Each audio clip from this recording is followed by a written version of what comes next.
Assalamualaikum warahmatullahi wabarakatuh. Bismillahirrahmanirrahim. Alhamdulillahirabbil alamin. Allahumma shalli wa sallim ala sayyidina Muhammadinil amin wa ala alihi wa sahbihi wa sallim ajma'in. Subhanaka la ilma lana illa ma 'allamtana innaka antal alimul hakim. Wala haula wala quwwata illa billahil aliyyil azim al-azizil alim adada kulli harfin kataba wa yuktabu abadal abidin wa dahrad dahirin. Radhiyallahu anni wa ankum an jami'il muslimin. Qala radhiyallahu anhu wa nafa'ana bi'ulumihi fid dharain amin amin ya rabbal alamin.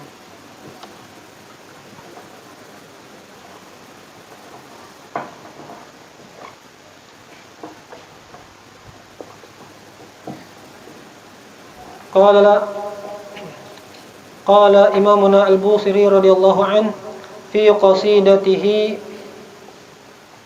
ka'annahum haraban abtalu abrahatin aw askarun bil hasamir rahataihi rumi. Berkata Imam Busiri dalam qasidah beliau masih terkait pasal menjelaskan tentang keistimewaan kelahiran baginda Nabi Muhammad sallallahu alaihi wasallam. Dan ini masih terkait penjelasan tentang bangsa jin, syaitan beserta iblis yang mana mereka dilempari dengan api apabila mereka naik ke langit untuk mencuri wahyu yang ingin disampaikan kepada baginda Nabi Muhammad sallallahu alaihi wasallam. Pada sebelumnya diceritakan tentang bangsa jin, iblis dan syaitan. Imam Busiri mencoba untuk lebih mengkonkretkan bahasa kitanya.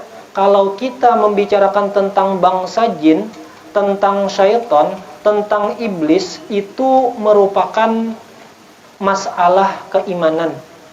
Kenapa? Karena ketika ditanyakan mana iblisnya, mana syaitannya, mana jinnya, mana buktinya bahwa bangsa jin apabila naik ke langit itu akan ditembaki oleh para malaikat, akan ditembaki apabila mereka naik ke langit.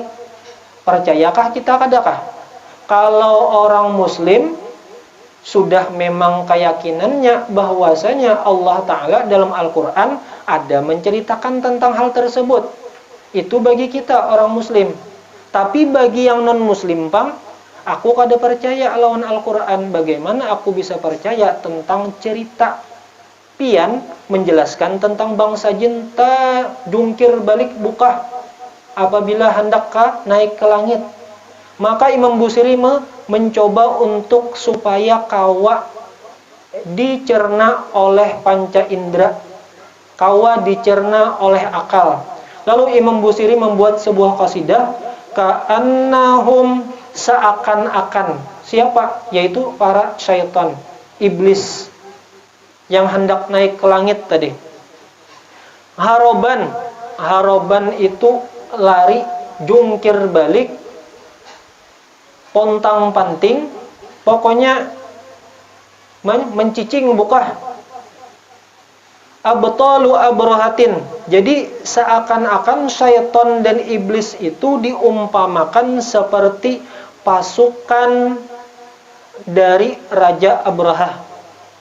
Jadi abtal di situ ternyata dimaknai oleh pensyarah adalah pasukan yang pemberani.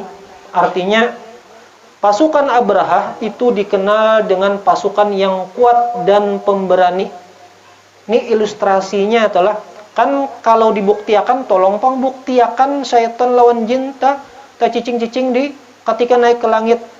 Contohnya ilustrasinya seperti pasukan Raja Abraha, di mana mereka seperti diceritakan dalam surah Al-Fil, mereka dilempari burung ababil, yang mana burung ababil tersebut membawa 3 batu kecil.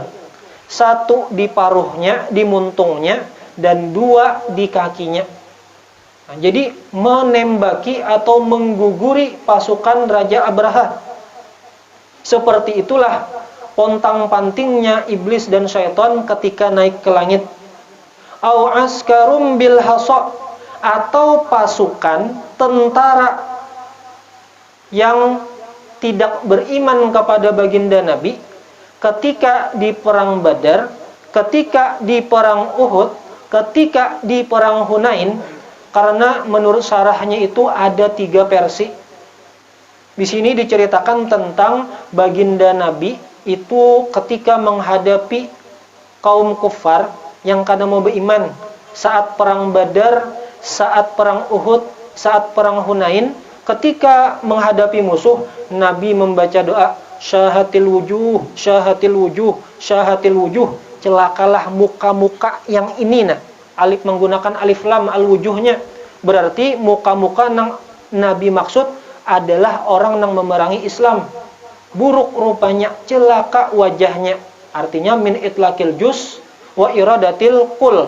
Artinya menyebut mukanya saja, tapi maksudnya hancur berataan. Maksudnya celaka berataan, kada muhanya janang rusak, kada muhanya janang cedera, seawakan cedera. Artinya kalah. Artinya ada yang terbunuh, ada yang jadi tawanan, dan lain-lain, luka-luka. Mirrohataihi, dari 2 telapak tangan. Padahal ada ulama mengomentari, maka dalam hadis itu Nabi itu qabdah, segenggam. Kenapa rohata ini menggunakan lapas tasniyah, artinya 2 telapak tangan.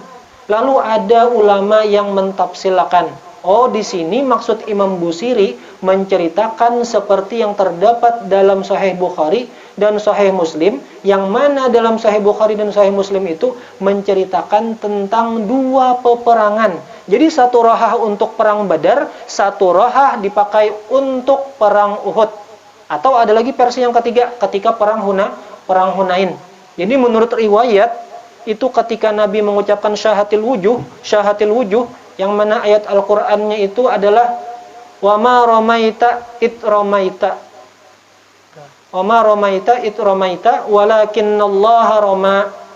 Jadi bukan engkau wahai baginda Nabi yang melempar, melainkan Allah Subhanahu wa taala. Dengan izin Allah taala nang maolah Nabi maambil segenggam dihamburakan ke arah musuh, lalu seketika itu pula musuh padanya imtala'at uyunuhum wa min khara, dan kedua lubang hidung mereka dipenuhi dengan debu. Otomatis kocar kacir. Ini hendak perang berhadapan lawan musuh, mata kalimpanan, hidung ngalih behinak. Otomatis kocar kacir. Ini mirip seperti keadaan syaitan dan iblis ketika mereka naik ke langit. Artinya adalah Imam Busiri ini dasar alim orangnya. Kada sekadar istilahnya sidin tu pujang gajah, sidin tu penyair aja, sidin itu ahli sastra aja. Kada, ternyata terbukti sidin tahu di hadis, tahu Al-Qur'an, dan bahkan sidin termasuk orang yang istilahnya belajar tentang tarbiyah, tazkiyatun nafs. Artinya belajar mengolah hati itu sekira akhlak baik, akhlak zahir baik, akhlak batin bagus. Artinya komplit aja tuh Imam Busiri belajar sedin, tauhidnya belajar, fikihnya belajar, tasawufnya belajar. Jadi kita kada suudzon Imam Busiri itu kemampuan sidin itu mengarang syair jajar, ulama lain. Nah, pas ketika kita mencoba nih membaca syair-syair Imam Busiri, ternyata ulama itu tegeretek hatinya. Hampir 200-an pensyarah yang tergugah hatinya hendak menjelaskan tentang Qasidatul Burdah. Ini kan menunjukkan Allah Ta'ala itu ketujuh. Bahasanya telah kalau guru bakesah, kita aja telah coba pengkarang nih, karya tulis, karang wuraiqat aja nih. Artinya lembaran-lembaran aja kawakah meolah orang itu, tolong pang baca bukuku ini nah. Tolong lajariakan bukuku nangku karang ini nah. Itu ngalih. Bahkan ada guru bakesa, ada yang mengarang mencetak 1000, lambat bener payunya. Ada juga yang mencetak buku 1000, habis 1000 cetak lagi, 1000 cetak lagi, sampai cetakan ke 7000, sampai ke cetakan ke 20.000. Ada yang mencetak sekali 1000, 5 tahun masih ada bukunya tersimpan dalam lemari. Artinya ini menunjukkan kada mudah hendak menarik hati seseorang supaya membaca karya tulis kita, membaca ungkapan apa yang ada pemahaman di hati kita, lalu kita sampaikan melalui tulisan, dan itu bermanfaat gasan orang banyak. Mirrohataihi Rumi, dari 2 telapak tangan baginda Nabi itu dilemparkan. Jadi ada sedikit riwayat tentang Raja Abraha. Jadi Raja Abraha ini punya laqab, punya gelar Ashram. Jadi kenapa jadi asal muasal nih Raja Abraha hendak menyerang Mekah? Asal muasalnya itu ketika Raja Abraha beserta pasukannya berburu. Nah, ketika berburu tersebut basalisihan lawan kapilah rombongan. Lalu betakunai Raja Abraha lawan penasehatnya, menterinya, itu siapa, hendak kemana antulakan pina berombongan? Oh, itu adalah Ahlul Hijaz, orang Mekah Madinah, orang Mekah Madinah yang bertujuan untuk pergi ke Ka'bah. Mereka setiap tahun berziarah ke sana. Lalu timbul keinginan Raja Abraha, bagaimana kalau kita mengolah juga nih tandingan Ka'bah, sekira-kira orang pun akan ziarah ke kota Yaman mengunjungi bangunan yang kita ulah. Jadi berdasarkan riwayat dalam syarah Burdah tersebut, itu letaknya di Son'a, negeri Yaman. Lalu diolahlah bangunan yang megah, gereja yang megah. Jadi Raja Abraha ini membuat gereja yang dipenuhi dengan emas dan permata. Pokoknya kursi-kursinya dihiasi macam-macam. Lalu disediakan pelayan-pelayan, penjaga-penjaga di situ. Lalu berpesan kepada penjaga, ini seandainya ada Ahlul Hijaz beelang ke Yaman, barangnya tujuannya apa? Dan dalam riwayat itu ternyata tujuannya berdagang. Lalu mendengar kisah ada bangunan yang megah, lalu tak pikir hendak beelang ke sana. Beelangnya ke sana, bagus, melihat dasar takjub buahnya. Kenapa? Seberataan itu bertahtakan emas dan permata. Lalu ditakuniai terkait masalah Ka'bah, bagaimana apabila dibandingkan lawan Ka'bah aja? Tetap bagusan Ka'bah. Kalau di sini Buhan Ikam mengagungkan emas permata yang meolah takjub, tapi kalau di Ka'bah itu kami adalah mengikut kepada nabi-nabi terdahulu, dan apabila kami punya hajat, ambil yang tergantung di Ka'bah atau berdoa di bagian atas pintu Ka'bah multazam, niscaya doa kami terkabul. Hajat kabul. Jadi mulai baharian sudah mengambil berkat berdoa di samping sekitar Ka'bah. Lalu tahwal sampai tak keluar pedang. Akhirnya bahuwal. Nah, jadi Ahlul Hijaz dari Bani Kinanah itu sarik kalau bahuwal, lalu dirigatinya bangunan yang diolah Raja Abraha. Dirigatinya, di bahasa kitanya diherainya. Nah, di andak kotoran, qadiroh. Nah, kalau bahasa Arabnya itu diandakinya kotoran. Pokoknya dicelomori dengan yang kada bagus. Lalu mendengar kisah ini Raja Abraha sarik. Kalau kayak itu kita hancurkan Ka'bah itu batu demi batu, artinya kita rakai bujur Ka'bah tersebut, sampai lalu mengumpulkanlah pasukan. Singkat cerita, Raja Abraha menuju ke kota Mekah. Nah, kota Mekah tersebut singgah untuk menyediakan perbekalan. Ternyata singgah di situ merampas harta penduduk kota Mekah, yaitu diantaranya ibil, gonam, yang mana ternyata ibil dan gonam itu adalah milik daripada jaddun Nabi, kai Nabi, dari kai Nabi. Lalu ternyata kehebatan inilah keistimewaan kai Nabi. Jadi ternyata kai Nabi ini orangnya pemberani, tapi pemberaninya itu ternyata ada ikhtiarnya, ada bacaannya. Jadi pas hendak tulak sampai kepada rombongan, kan Raja Abraha ini terkenal dengan pasukan gajahnya, nang kuat. Jadi pas ketika berhadapan lawan gajah-gajah nang ganas tadi, nang liar tadi, bepadah. Bahkan di sini dijelaskan bahwasanya gajah yang dikendarai oleh Raja Abraha dingarani Mahmud, namanya Mahmud.